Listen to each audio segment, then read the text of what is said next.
सभी साथियों को जय भीम, जय अम्बेडकर, जय पेरियार, जय फुले। हम सामाजिक समीकरण देखते हैं और समाज उत्थान देखते हैं तो पहले तो बहुत सारे सोचते होंगे यार ये दलित समाज की बात करता है। तो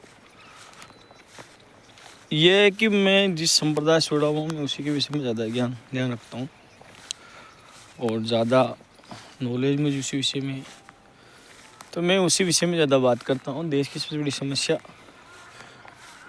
दलित समाज के लोगों की है, क्योंकि वो भी अभाव में जीते हैं और बहुत पिछड़े हुए हैं।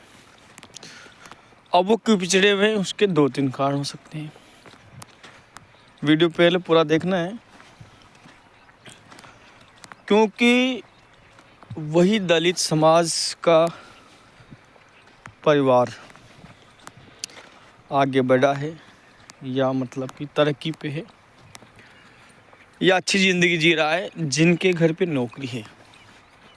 इसका मतलब क्या है? इसका मतलब ये है कि दलित समाज को उभरने का एकमात्र रास्ता है, वो है नौकरी। क्यों? क्योंकि संसाधन इनके पास अभी नहीं है तो वो बहुत कम है। दूसरा, जो भी समाज का व्यक्ति है, वर्ग का व्यक्ति है, वो अच्छी लग्जरी लाइफ जी रहा है, तो वो है मात्र नौकरी। बाकी सभी व्यक्ति गरीबी की ज़िंदगी जी रहे हैं, खासतौर से दलित समाज के लिए। क्यों?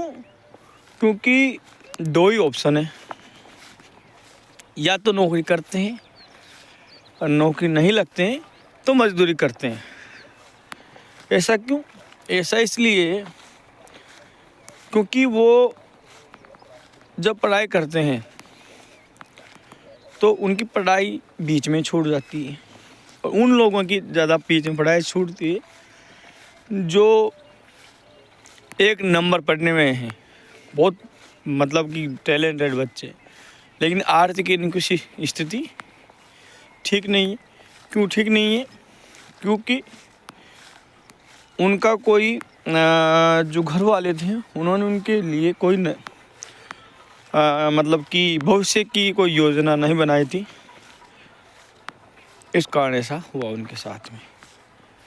तो इतनी देर बात करने का मतलब क्या है? क्या समझे?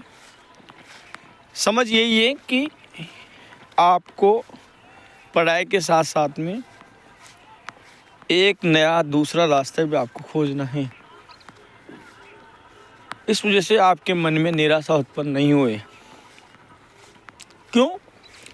क्योंकि एक चीज़ ये सत्य है कि सभी नौकरी नहीं लग सकते। अब सभी नौकरी नहीं लग सकते, इसका मतलब नौकरी से तो सबका काम चलने वाला नहीं है। इस वजह से अब क्या हो रहा है? अब ये हो रहा है कि जो नौकरी लग गए उनके बच्चे उस मैदान में आ गए, कंपटीशन के मैदान में। क्योंकि हमारे से पहले वाली पीढ़ी ही नौकरी लगी है, उनके बच्चे आ गए हैं, तो अब वो क्या है, उनके अंदर भी एक तरह से जो सामान्य वर्ग वाली योग्यता हो गई। तो जो बच्चा गांव का अभाव में जी रहा है वो उनके मुकाबले सही बैठ नहीं रहा है। इस वजह से जो भी बड़ी बड़ी पोस्टें भी जो प्राप्त कर रहे हैं ऐसे वर्ग से, दलित वर्ग से या एसटी वर्ग से, दोनों से, वो वही व्यक्ति प्राप्त कर रहे हैं जो जिनका बैकग्राउंड अच्छा है। बाकी जो आम गरीब किसान का आदमी है वो उस पोस्ट पे नहीं जा पा रहा है, क्योंकि उनके पास में सुविधा नहीं है। अर्थात नौकरी लग गया उसका बच्चा ही अधिकांश नौकरी लग रहा है एससी और एसटी वर्ग में। तो इस वजह से सबसे जो पहला कार्य है वो ये अपनी आर्थिक स्थिति मजबूत करना। जो लग गए उनका तो ठीक है, बाकी जो नहीं लगे, अब नहीं लगने वाले बहुत ज़्यादा हैं। लगने वाली बहुत कम हैं। तो मेरा सभी से यही निवेदन रहेगा कि आपके भी साथ में जब आप पढ़ाई करो उसके बाद में थोड़ा सा एक दूसरा रास्ता भी आपके पास में होना चाहिए। इस वजह से आप निराशा में नहीं डूबे और आप मजदूरी नहीं करें, अपना खुद का भी कुछ ना कुछ करते रहे। जय भीम, जय पेरियार, जय फुले, जय चारवाक। चारवाक का मतलब सुखवादी, जो सुख की कल्पना करता है।